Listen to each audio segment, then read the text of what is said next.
Ladies and gentlemen, today I want to challenge you to consider a different approach to how you present yourself to the world.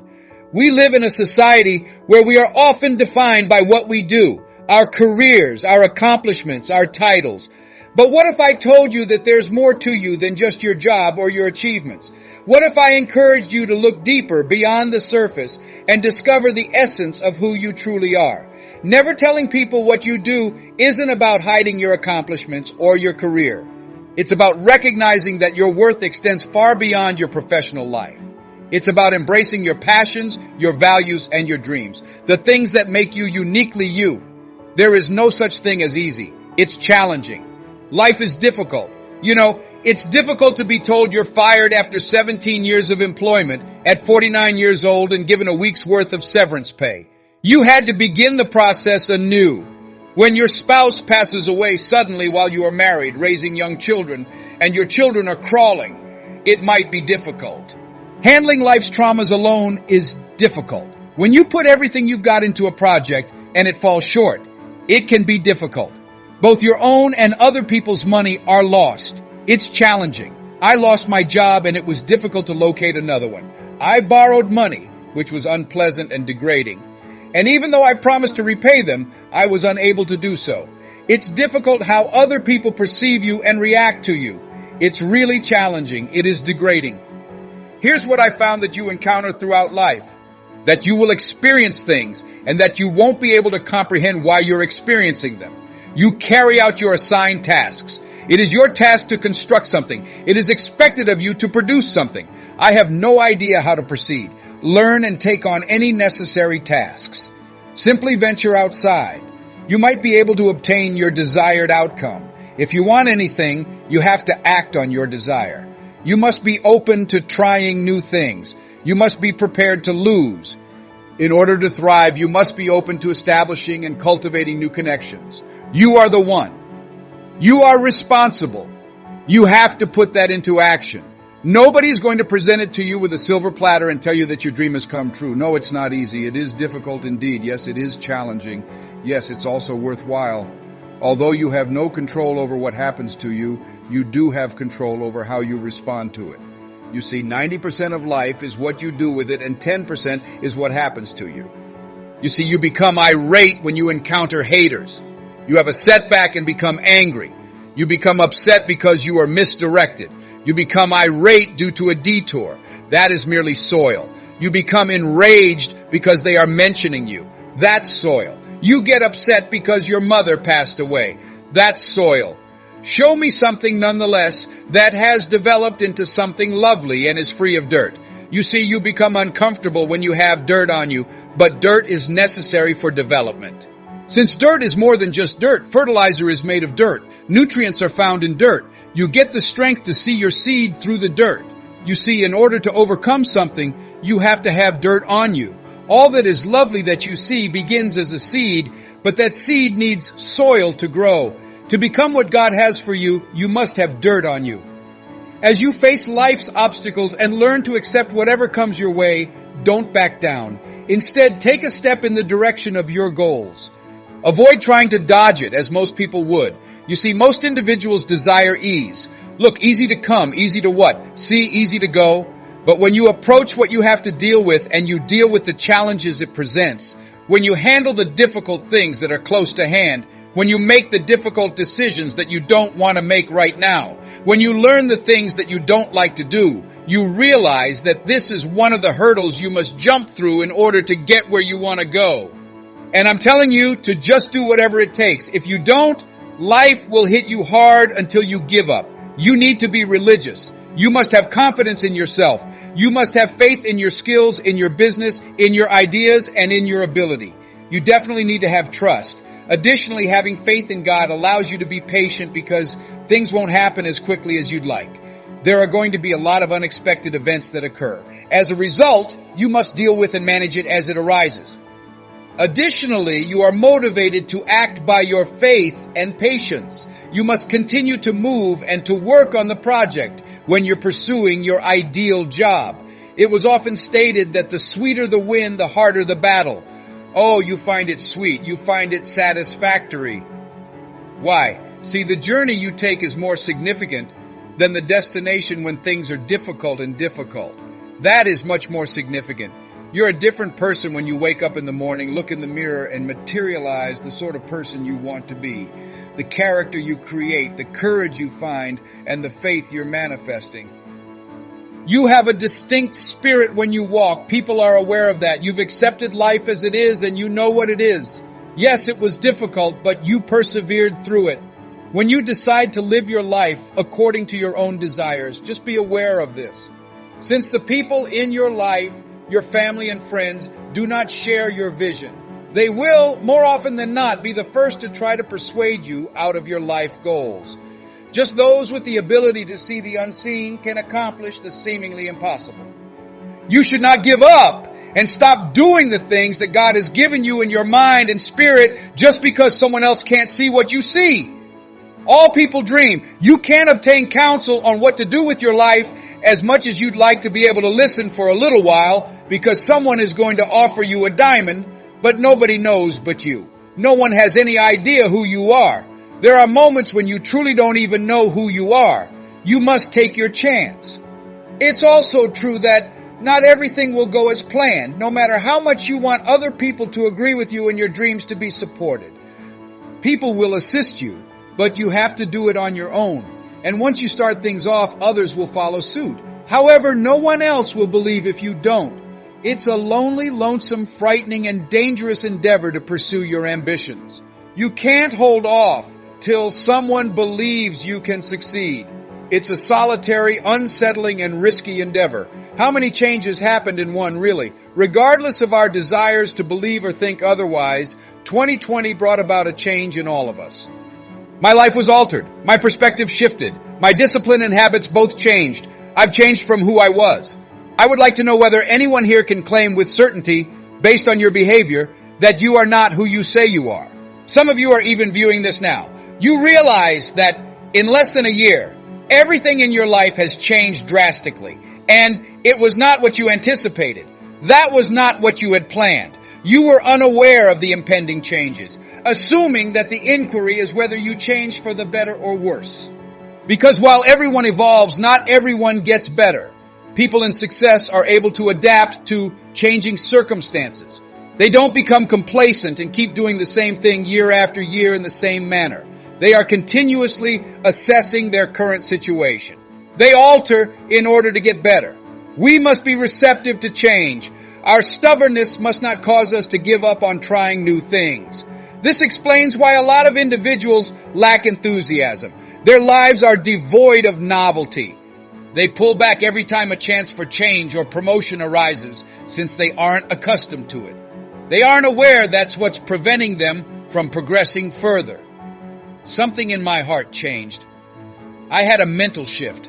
I started acting differently when it transpired within me. I used to think very differently than I do now. It is evident in the way I walk, the way I speak, and the way I behave. I no longer run with the same people as before. I have stopped going to the places I used to go. I am aware of my changes. I am aware that I have. However, how many of you are aware that you quickly begin to reduce your standards when you become weary, exhausted, or desperate?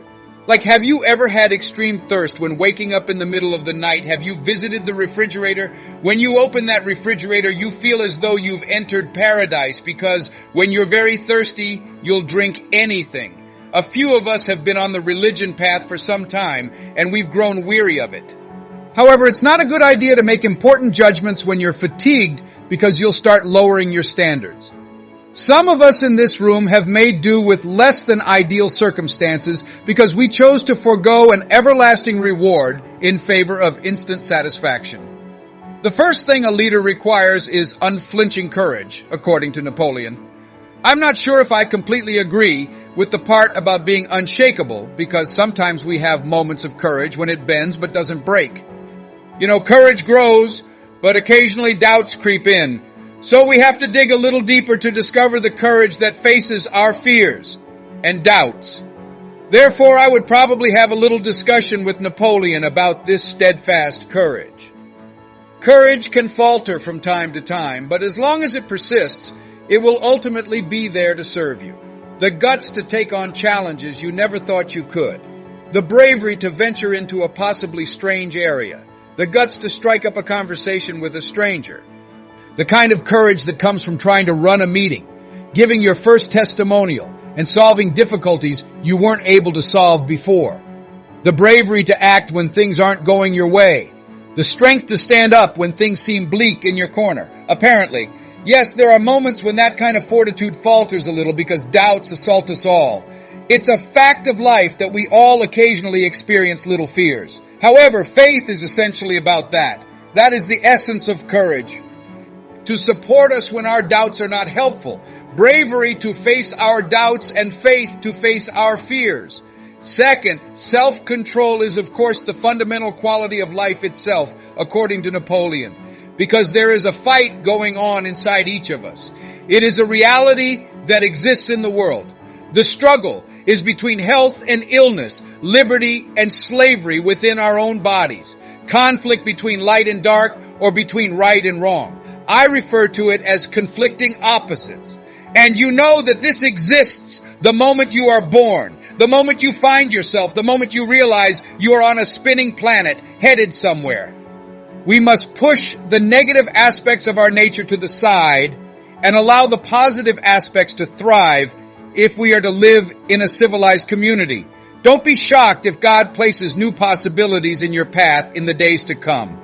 Some of you single people may receive an offer of a position that you believe is beyond your capabilities. God is going to introduce you to a new person. At first, you might be tempted to take it easy. Consider every excuse you have for not being able to achieve it. You've experienced hurt before. You are unable to enter that new partnership. That new job is not something you should be doing. You must be prepared to take a chance if you want to encounter God's greatest. You cannot become mired in the idea that there is only one possible outcome. You are on a very lengthy trip through life, and perhaps you detoured from your aim or encountered a roadblock that caused you to slow down. But don't refer to yourself as a giver. Already, you're persuading yourself that you're a giver. You made that your backdrop, and since you are too important to me, I don't want that to happen to you. You don't give up easily. You are not a person who surrendered. You are just someone who maybe wasn't prepared to confront some of the issues in your past, or who wasn't mature enough to realize that this time, I love myself enough, this time, to have enough self-confidence to continue advocating for oneself. If you could spend your entire life defending a single deeply held belief that you would never waver from, what would you do? Do you feel satisfied with the way you have been living? Have you passionately experimented with a range of activities to discover your innate talents and gifts? Many of us, ladies and gentlemen, merely put our many talents and qualities back on the back burner. Simply set them aside somewhere. Never took them out here. Never done anything with them. On what do you sit? Which presents do you currently have? Have you given up on life, believing that there is nothing you can do to alter your circumstances or future? Have you been reluctant to take risks because you're worried about how other people will perceive you or what they'll think of you first? We need to develop self-control. Power is a beautiful thing, but it needs to be used wisely. It must be used for the greater good rather than its demise.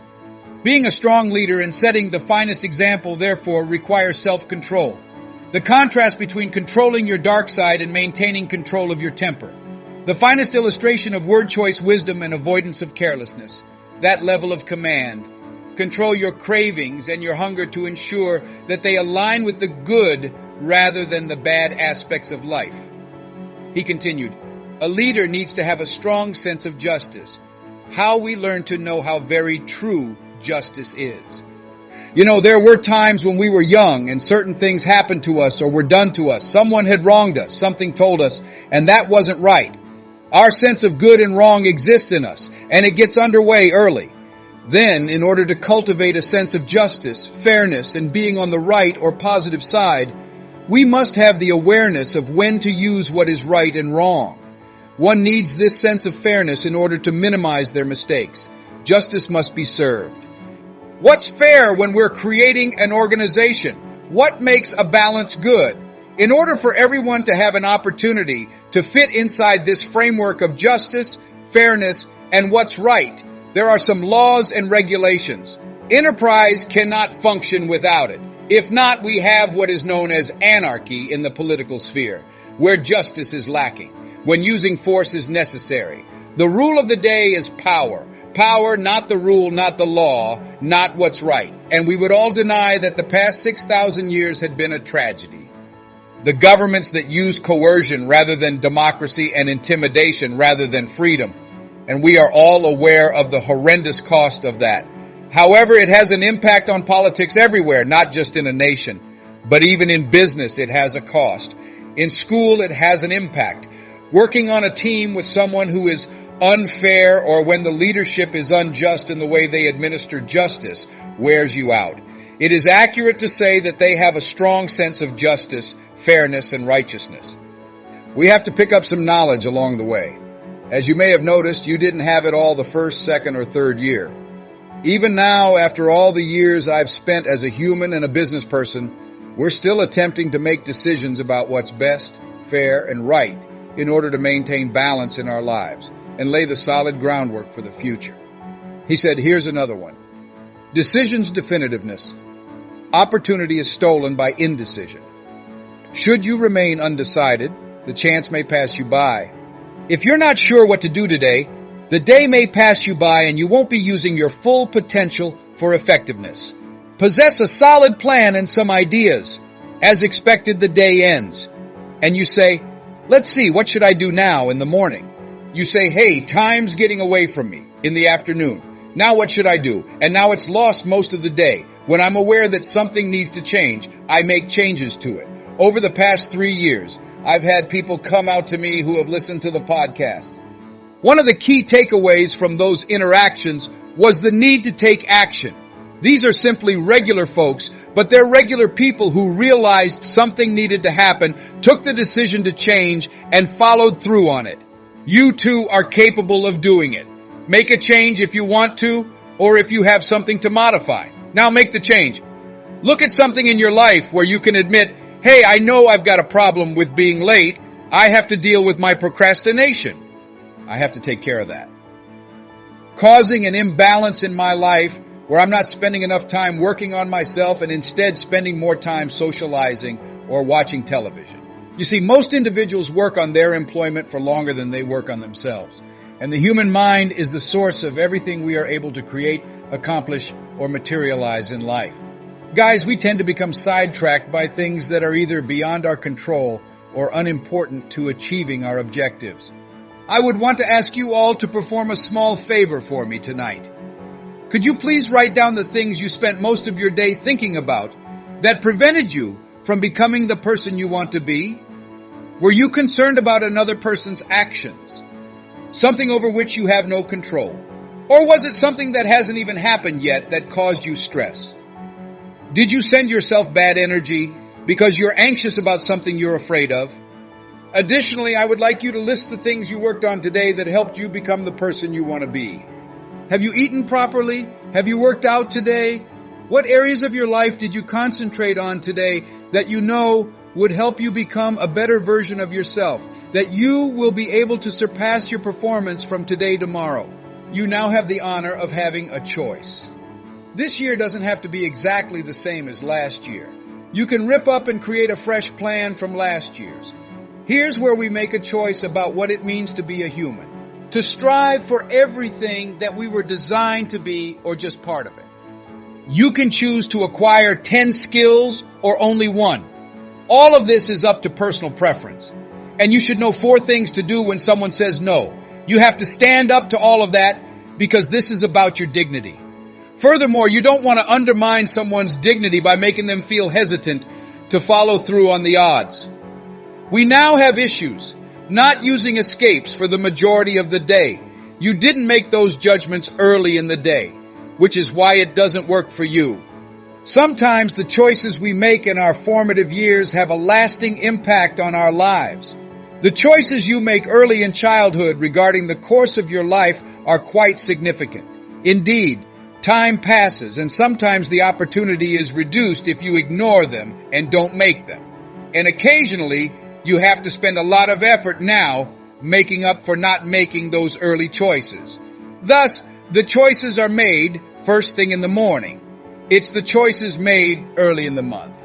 It's the choices made early in the year. It has a big impact on the kind of year you'll have.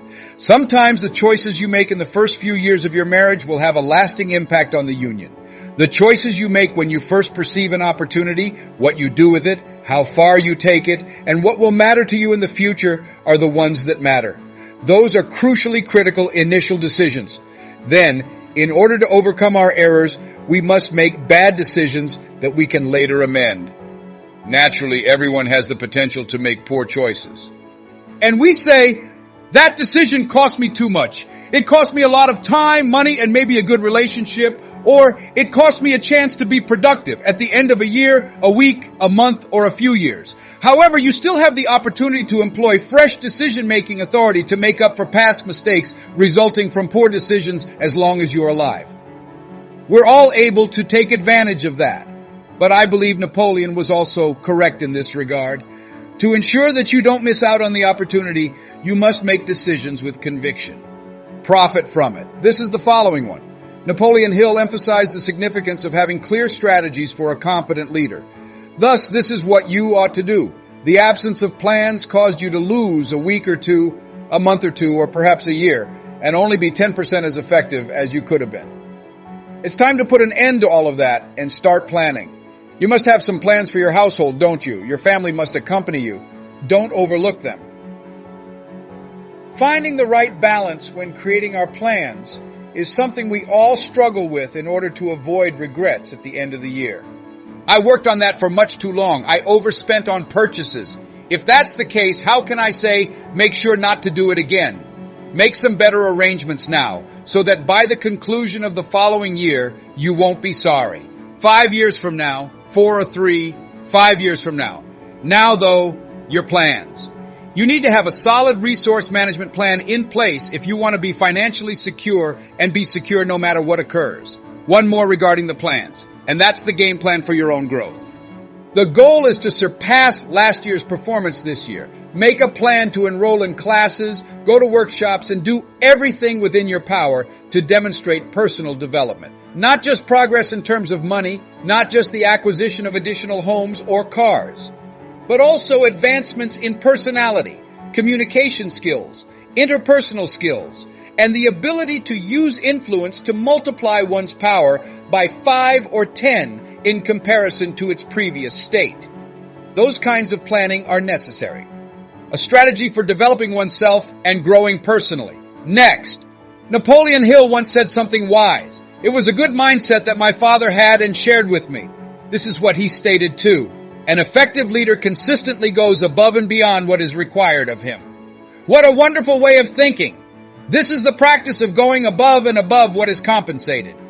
We refer to it as the service you sow, much like seeds in the ground. The harvest is still to come, even though it doesn't happen right now. We refer to it as putting out the capital.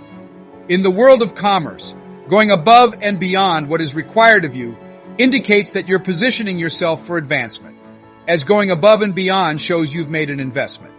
The typical person may believe that they are being taken advantage of and that they aren't getting compensated for their extra time and attention if they accomplish more than what the corporation asks of them. But that's not how you have to look at it. You have to admit, I'm investing in my own future by arriving a little earlier and remaining a little later because I want that type of reputation and that kind of mentality to carry over into my life. Yes, you do more than you are compensated for. You have the money and they have the product, yet you can't stop investing there. You now have to commit the time, energy, and effort necessary to convert that new client into a recommendation. And sometimes the effort that comes after the sale, even if it can be very simple, is the hardest. Hey, this product is what I've been looking for, says someone. I require it. I have my money here. However, you must now remain with them. Make sure customers use the product, that they don't just buy it, and that they don't stop there. They continue to use the item. That is the post-sale work. However, that type of investment is quite potent if you learn to create it and do more than you are paid for right away. As a result, you work harder than you are compensated initially. Making the investment is something I've experienced. I gave everything up when I first started lecturing, speaking to service clubs, college classrooms, and high school classes. I went and gave a free speech. "Mr. Owen, could you please come and give this breakfast talk?" someone said. "Sure," I replied. "Could you give this service club's lunch and talk?" "Naturally," I replied. And that was all free at first, mostly because I had already made my money. Though I did it for free, I didn't need the money. However, notice how it was tailored for me in those early days by providing that kind of assistance. Ultimately, it resulted in a business and an enterprise. Mark Hughes was in my audience when I gave the class in Los Angeles all those years ago. Don't worry about what you don't get paid for then.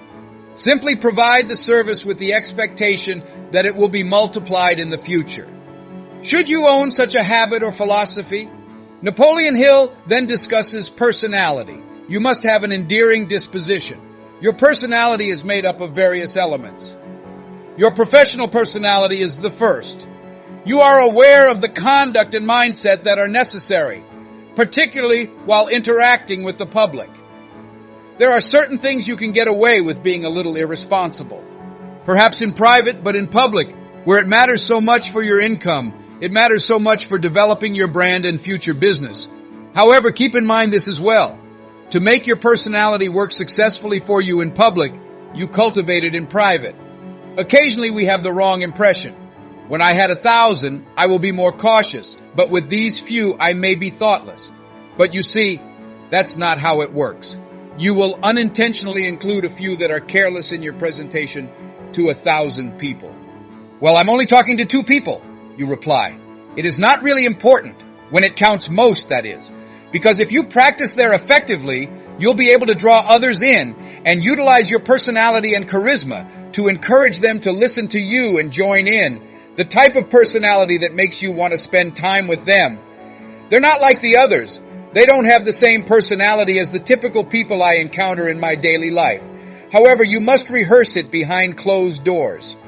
One-on-one practice is required. And if you're successful one-on-one, one-on-3, or one-on-5, I can assure you that this will prepare you to perform with the kind of charm and personality that attracts others. When you're speaking to 500, 1,000, or 5,000 people, this is a valid point then. As you work on your personality, remember that the greatest gift you can give someone is your undivided attention. The power of attention is immense. You can thus learn to accomplish the same thing. Make the most of your influence, your personality, and the gift of your time to others. Napoleon Hill continued by saying that a leader requires empathy and comprehension. That is something we must learn early in life and throughout our lives. We must consider people who are less fortunate than ourselves and in need of assistance. We learn to consider people who need opportunities, people who need health changes, people who need life and lifestyle changes, and this is especially true now. Mark Hughes founded the company because of this knowledge and sympathy. That level of comprehension, empathy, and intense emotional feeling was required. Mark then realized what it meant to be impoverished. He knew what it meant to be without. He was aware of what it meant to be resource and money poor. He was aware of what it meant to not have received a thorough education. He was aware of every one of those shortcomings. Rather than wailing over it, he responded, "I'll change it for myself first, and then I'll help other people who are facing similar challenges." Lacking in resources, finances, education, and overall health. When faced with a variety of challenges that they are unable to overcome, I will overcome them in order to become strong and competent enough to assist others. That level of understanding and leadership is really potent. This is the following one. Napoleon believed that a leader needed to be an expert in the details. How incredibly accurate. Only a few missed facts can mean the loss of everything.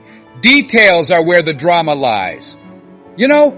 I lost 30 pounds, says someone. Granted, 30 pounds is 30 pounds, but that's not the drama. It's a drama. Where were you when? Someone now starts to tell us a little bit about themselves, including how they feel now that they've dropped the weight, their confidence has returned, and they feel better about themselves. In the details lies the drama. However, the specifics of your day, your business, and effective communication all depend on this. Get the details right now. Here are the following 3. Readiness to take full accountability. According to Mark Hugh, I may not have been entirely responsible for what occurred to me, but I am fully responsible for what I do about it. I had a few issues. I was wronged by some people. He made mistakes in his first few business encounters. A few individuals stole the money. It left him with the bag. That's what actually happened, he said. And while I can't hold myself accountable for that, I can hold myself accountable for asking myself what I'm going to do when a hailstorm destroys a farmer's crop. He wasn't accountable for that, but once the hailstorm passes, he asks himself, what should I do now? Then that's when he becomes accountable. What should I do now that the disaster has passed and the harm has been done? And I've been teaching this idea for years. Your destiny isn't determined by what happens to you. Your destiny is determined by how you respond to the events that occur. And taking full responsibility is a big part of it. If you are the head of an organization, you are also the one who runs its meetings. You are the one who bears the final accountability. It's natural that someone else could make mistakes, but those are still your responsibilities and things beyond your control. However, the kind of responsibility that is now yours depends on what you do about it, how you fix it, and what kind of diplomacy and strategy you employ. You must also take responsibility for your future. Nobody will make it right. Nobody else will create the design. Nobody else is going to step up and promise to see to it that everything goes smoothly for you. You must accept all of the advice. You must absorb all of the advice, instruction, training, and influence that you are given. It is therefore your obligation to plan the course of your life. Either you can create a prosperous life, or you may create a life that consists of just scraping by. It is your responsibility. Ideas and collaboration come next. We make use of each other's ideas, our mutual passion, our mutual endorsements, and our mutual desire to advance. Mark was the one who organized the group back then. Stanovich Jerry. Doug made plans to collaborate and stunted the others. If we collaborate, there's no limit to the kind of impactful meetings we can have. There's no limit to how many lives we can impact together, even in the short term. This is your part, this is your part, and this is my portion. Together, we'll figure it out and get things going. Nothing is impossible if 2 or 3 people agree, according to an old proverb. If they are in agreement over the same goal, the same vision, and the means of getting there. Nothing is impossible, I promise you. There is nothing that can stop them, merely 2 or 3. We are capable of anything if we work together. We can reach everyone with this amazing tale of teamwork. I'm here for that reason. Send you some ideas, some notes to jot down, something to chew over and consider, something to discuss with the people you work with and are developing your business around. This year will be very significant because of that kind of teamwork. However, it will lead to many more than those figures. It will lead us to a position of dignity, respect, influence, and status, as well as a sense of accomplishment for the diligent work and cooperative efforts we are doing. Finally, Napoleon Hill stated that having a clear vision is a crucial component of leadership. A vision for your own path to take is one aspect of vision in many ways. A vision for you, for who you are, for your riches, for your health, and for your financial future. A vision that you can grasp and turn into something, a goal for your household. Now, vision needs to elevate not just ourselves, but also others. What do you think? On whom our family is reliant, that we'll be able to see things that they initially won't be able to see, and that will have the ability to see farther into the future than they would be able to. This also applies to your company. The individuals in your immediate vicinity are depending on your vision. Possibly, you have spent a little more time there than they have. Perhaps you've spent a lot more time there than they have. And they will seek you to make things visible to them that they were previously unable to see. And if you do that, cultivate that leadership quality. I promise you, your impact on the organization will be so profound it will seem unreal. Incredible. A vision that you have for your family, your organization, yourself, and your close friends and family members. As we conclude our time together, I urge you to remember this. Your value lies not in what you do, but in who you are and how you make others feel. Never tell people what you do. Instead, Show them the passion that drives you, the kindness that defines you, and the dreams that inspire you. Let your actions speak louder than words, and let your authenticity shine through in everything you do. Embrace the journey of self-discovery and celebrate the multifaceted person that you are. Surround yourself with people who appreciate you for your heart, your character, and your spirit. Together, let's create a world where we are defined by our humanity and our compassion rather than by our titles or achievements alone. Thank you for joining me on this exploration of personal authenticity and value. Let's continue to uplift and inspire each other to live fully, love deeply, and pursue our passions with purpose. Remember, the greatest gift you can give to the world is the true essence of who you are. Embrace it, celebrate it, and let it illuminate every aspect of your life.